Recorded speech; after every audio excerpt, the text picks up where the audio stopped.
When my stepfamily literally kicked me out of our own dining room, calling me a worthless burden, they had no idea I'd just inherited something that would change everything. By the time the judge finished reading that will, their faces went white, and I owned it all. I'm Isabella, and 6 months ago I thought I was the unlucky stepdaughter in a blended family that barely tolerated me. Turns out, I was actually the secret heir to a real estate empire worth $12 million. The look on their faces when they found out? Priceless. Picture this, the Blackwood family mansion in Greenwich, Connecticut. Marble floors that cost more than most people's cars, crystal chandeliers that caught the afternoon light like diamonds, and a dining room table that could seat 12 but somehow never had room for me. I was 23, fresh out of college, working at a small marketing firm while living in what used to be my childhood home. My father had passed away 2 years earlier, leaving me with his second wife Margaret and her twin daughters, Sophia and Camilla, both 25 and absolutely convinced they ruled the world. That Tuesday evening started like any other family dinner. Margaret sat at the head of the table, the seat that used to belong to my dad, wearing a Chanel suit that probably cost more than my monthly salary. Her perfectly blown-out blonde hair caught the light as she gestured dramatically with her wine glass. "Girls," she announced to Sophia and Camilla, completely ignoring me as I quietly ate my salad, "I have wonderful news about the renovation plans for the Hamptons property." See, ever since Dad died, Margaret had been treating his properties like her personal playground. The Hamptons house, the downtown penthouse, even this Greenwich mansion, she acted like she owned everything. And maybe legally she did. Dad had never been great at explaining financial details to me. Sophia, the more vocal of the twins, practically bounced in her chair. Her dark hair was pulled back in a perfect chignon, and her green eyes sparkled with excitement. "Oh my God, Mom, are we finally getting that infinity pool? And the wine cellar renovation?" "Even better," Margaret smiled, her red lipstick perfect despite having eaten half her meal. "I'm converting the East Wing into a luxury spa. Professional massage rooms, a sauna, the works. It'll be ready by Christmas." Camilla clapped her hands together. She was quieter than Sophia but twice as calculating, always watching everything with those sharp blue eyes. "This is going to be incredible for hosting parties. The Vanderbilts will be so jealous." I sat there, fork frozen halfway to my mouth, listening to them plan renovations on properties I'd grown up in. Properties where my father had taught me to swim, where we'd spent countless Christmas mornings, where he'd told me bedtime stories about his dreams of building a real estate empire. "Excuse me," I said softly, setting down my fork. "But shouldn't we discuss major renovations as a family?" The silence that followed was deafening. Margaret's wine glass stopped halfway to her lips. Sophia and Camilla exchanged one of their trademark looks, the kind that made it clear they found me amusing in the most pathetic way possible. "Isabella," Margaret said, her tone dripping with condescension, "I think there's been some confusion about your role in this family." My heart started pounding, but I kept my voice steady. "What do you mean?" Sophia laughed, a sound like breaking glass. "Seriously? You think you get a say in family business decisions?" "You're not actually family," Camilla added, her voice sweet but venomous. "You're just Dad's leftover responsibility." "I am family," I said, standing up from the table. This was my father's house. These were his properties. Margaret set her wine glass down with a sharp clink against the marble table. "We're being the operative word, dear. Your father is gone, and these properties are mine now. As is this house. And frankly, Isabella, your presence here has become burdensome." The word hit me like a physical blow. Burdensome. "We've been more than generous letting you stay here rent-free," Sophia continued, examining her perfectly manicured nails. But you're 23 now. Time to find your own way. In fact, Margaret said, standing and smoothing her skirt, I think it's time you found somewhere else to live. This weekend would be good. I looked around the dining room, at the portrait of my father hanging above the fireplace, at the mahogany sideboard where he used to keep his business awards, at the chair where he'd sit every Sunday morning reading the financial section. You're kicking me out? I whispered. We're encouraging you to become independent, Camilla said with fake sweetness. It's what Daddy would have wanted. Something inside me snapped. These women, who had waltzed into our lives when I was 17, were now erasing me from the home my father had built. Fine, I said, my voice stronger than I felt. But don't expect me to just disappear quietly. Sophia rolled her eyes. What are you going to do, Isabella? Sue us? With what money? That night, I packed my bags with shaking hands, tears blurring my vision as I folded the clothes I'd worn to Dad's funeral, the sweater he'd bought me for my last birthday.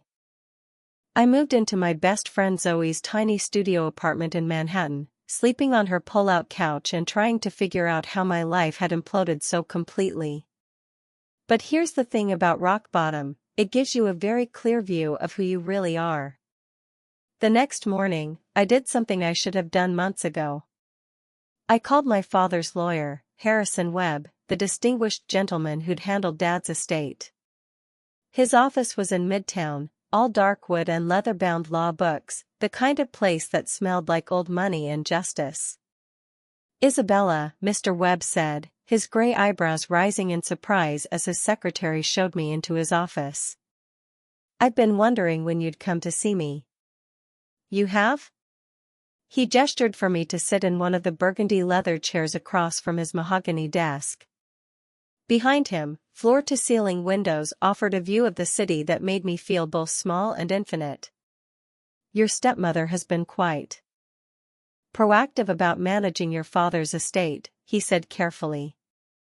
But there are some things we need to discuss. Things that perhaps should have been addressed sooner. My heart started racing. What kind of things? Mr. Webb opened a thick file folder, his movements deliberate and precise.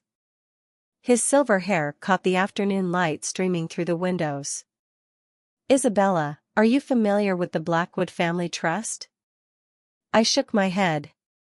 Dad never really talked about the business side of things with me. Your father was more successful than you probably realized, Mr. Webb said, pulling out a thick document. The Blackwood real estate holdings include 17 properties across Connecticut and New York.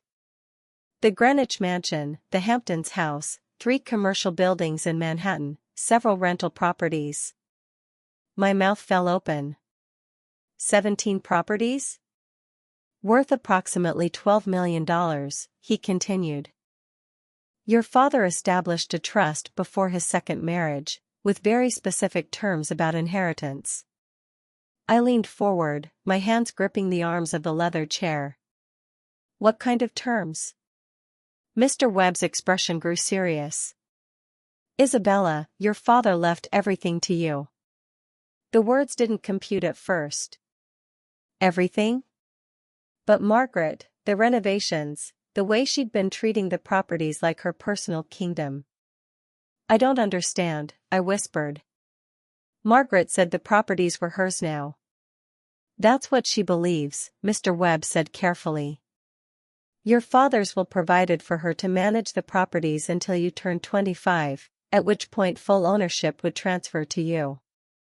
He wanted you to have time to mature and finish your education before inheriting such substantial assets. I turn 25 next month. Exactly. He slid the trust document across the desk. Your stepmother was supposed to inform you of this arrangement and prepare for the transition. Instead, she seems to have convinced herself and her daughters that the inheritance is permanent. I stared at the legal document, my father's signature bold and confident at the bottom. He protected me. Even knowing he was sick, even facing his own mortality, he'd made sure I would be taken care of. So the renovations Margaret is planning would be made to properties she doesn't actually own, Mr. Webb finished. And any major changes would require your approval as the actual beneficiary. That's when it hit me. Margaret hadn't just kicked me out of my childhood home, she'd kicked me out of my own house. The Hamptons property she was renovating? Mine. The downtown penthouse? Mine. Every single asset she'd been flaunting as her own wealth? All mine. Mr. Webb, I said, my voice steady for the first time in days, what do I need to do to claim my inheritance? His smile was subtle but unmistakable. Leave that to me, my dear. I think it's time your family learned the truth. The next 2 weeks were the longest of my life. I continued working at my marketing job, crashed on Zoe's couch, and pretended to be the displaced stepdaughter while Mr. Webb quietly arranged what he called the revelation. Margaret, meanwhile, had been busy. Through social media, because Sophia and Camilla documented every breath they took on Instagram, I could see the renovations at the Hamptons house were already underway. They'd hired a team of contractors and were posting daily updates about their family investment. Sophia's Instagram story from that Tuesday showed her posing in front of construction equipment. Can't wait to host summer parties in our new infinity pool. #BlessedLife #Hamptons Camilla had posted a boomerang of marble samples with the caption, choosing finishes for the wine cellar renovation. Living the dream. #LuxuryLife #family goals if only they knew they were renovating my property. The day finally came. Mr. Webb had arranged for a formal reading of the trust documents at his office, requesting that all family members attend for final estate business.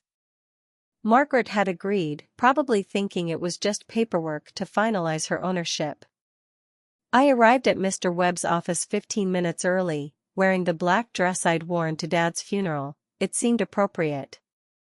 The conference room was elegant and intimidating, with a long oak table and portraits of distinguished lawyers lining the walls. Margaret swept in exactly on time, wearing a cream-colored Armani suit that probably cost more than my car. Her confidence radiated through the room as she took her seat at the head of the table, like she owned the place. Sophia and Camilla followed, both dressed in coordinating designer outfits. Sophia wore a navy blue dress that probably came straight from Paris Fashion Week, while Camilla had chosen a soft pink ensemble that made her look deceptively innocent. Ladies, Mr. Webb began, settling behind his desk with the file folder that would change everything. Thank you for coming. We have some important matters to discuss regarding Richard Blackwood's estate. Margaret crossed her legs elegantly. Of course, Harrison. Though I'm not sure why Isabella needed to be here for administrative details. She'd barely looked at me since walking in, as if I were just another piece of office furniture. Actually, Mr. Webb said, opening the folder with deliberate precision, Isabella's presence is essential for today's business. Sophia glanced at her phone, clearly bored. Can we make this quick? We have a contractor meeting at the Hamptons house in 2 hours. About that, Mr. Webb said, his tone becoming more formal. I'm afraid there's been a significant misunderstanding about the Hamptons property. And, in fact, all of the Blackwood holdings. Margaret's perfectly plucked eyebrows drew together slightly. What kind of misunderstanding? Mr. Webb pulled out the trust document, the same one he'd shown me 2 weeks earlier. Mrs. Blackwood, when your husband established the Blackwood Family Trust, he designated a specific beneficiary for all assets. Yes, Margaret said impatiently. Me. As his widow. I'm afraid that's incorrect. The room went completely silent. Even Sophia looked up from her phone. Mr. Webb continued, his voice clear and authoritative. Richard Blackwood left all properties, investments, and assets in trust for his daughter, Isabella. You were designated as trustee until her 25th birthday, at which point full ownership transfers to her. Margaret's face went pale beneath her expertly applied makeup. That's impossible. Richard would have told me. Isabella turns 25 next week, Mr. Webb continued. As of that date, she becomes the legal owner of the Greenwich Mansion, the Hamptons property, the Manhattan penthouse, all rental properties, and the complete Blackwood real estate holdings portfolio. I watched the realization dawn on their faces like slow-motion lightning. Sophia's mouth actually fell open, her phone clattering onto the oak table. Camilla's eyes went wide, her perfectly composed expression cracking. Margaret stood up abruptly, her chair scraping against the hardwood floor. "This is ridiculous," she said, but her voice lacked its usual authority. "Isabella is barely out of college. She can't possibly manage properties worth millions of dollars." "The trust disagrees," Mr. Webb said calmly. "And legally, Mrs. Blackwood, you should have been preparing Isabella for this transition, not renovating properties without the actual owner's consent." That's when I finally spoke up. "About those renovations," I said, my voice steady and clear.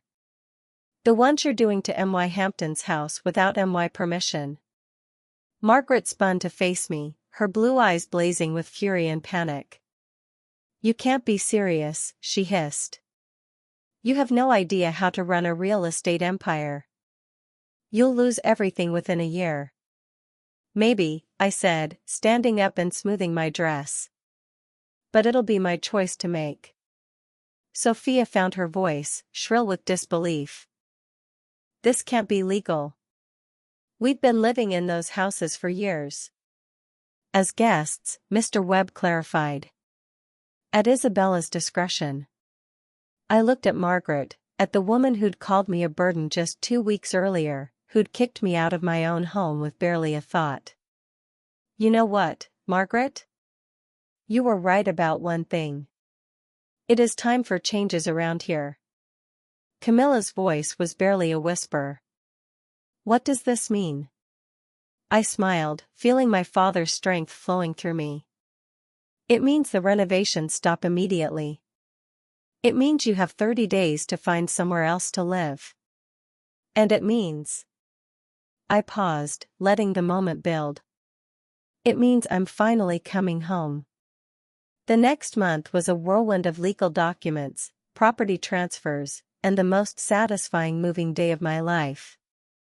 I hired the same moving company that Margaret used, and they helped me relocate from Zoe's tiny studio to the master suite of my Greenwich mansion. My mansion. The word still gave me chills.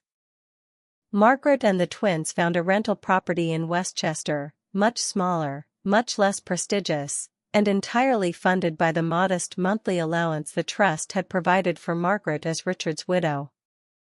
It was comfortable, but it wasn't the luxury palace they'd grown accustomed to.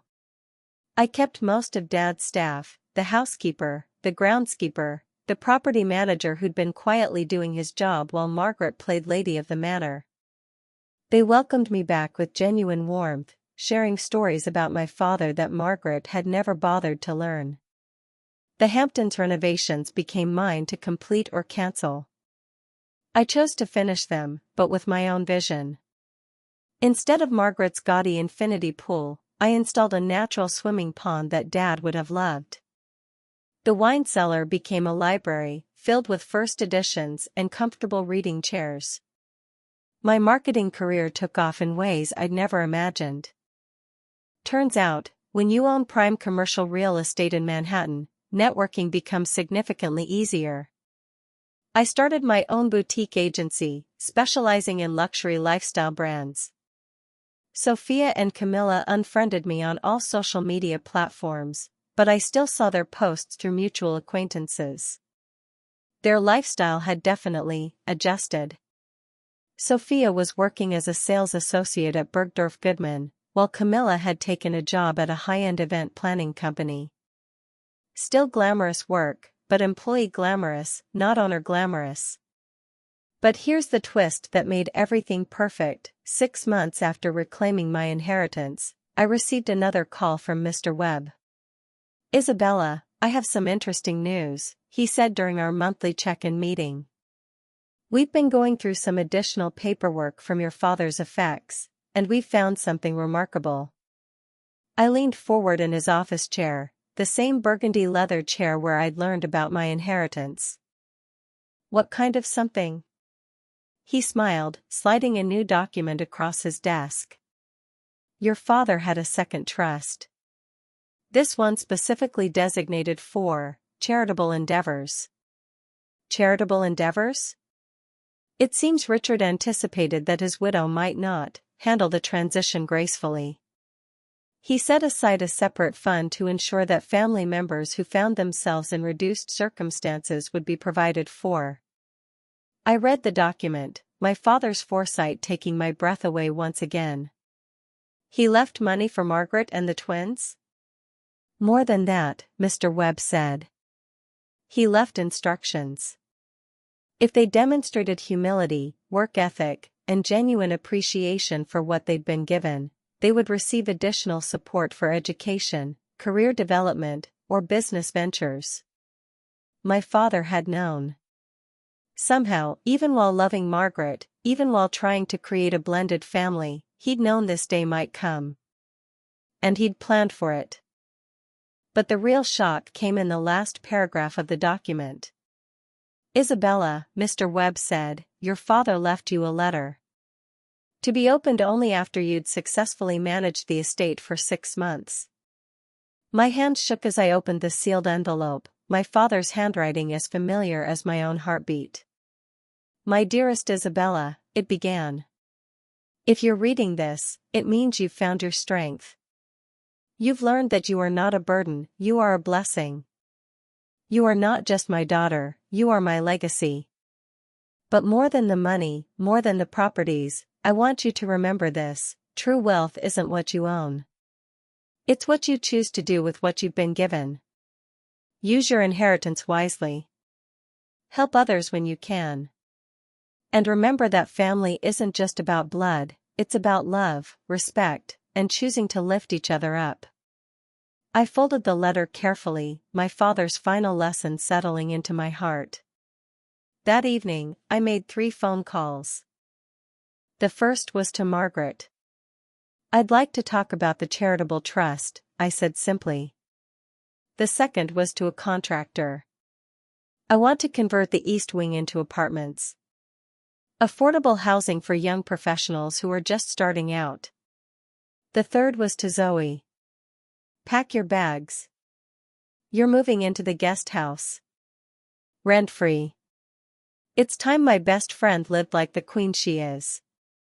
6 months later, I hosted my first family dinner in the Greenwich mansion. Not the Blackwood family, my chosen family. Zoe, my business partner now, sat to my right. Mr. Webb and his wife joined us, along with several of my marketing clients who'd become genuine friends. At the foot of the table sat Margaret, Sophia, and Camilla. They'd accepted my offer to start fresh, to rebuild their relationships based on mutual respect rather than entitlement. It wasn't easy, and it wasn't instant, but it was progress. As I raised my wine glass, the same crystal that had witnessed my humiliation months earlier, I thought about my father's words. "To family," I said, looking around the table at faces that chose to be there. "The kind you're born with, and the kind you build." They'd kicked me out of dinner, calling me worthless and burdensome. But they'd forgotten one important detail: you can't kick someone out of their own house. And sometimes, the best revenge isn't getting even, it's becoming everything they said you'd never be, and then choosing to be better than they ever were. After all, true luxury isn't about what you own, it's about having the power to choose kindness, even when you could choose revenge. Ending twist: the revelation that Isabella's father had created a second charitable trust specifically anticipating family conflict, and Isabella's choice to use her power for reconciliation rather than pure revenge.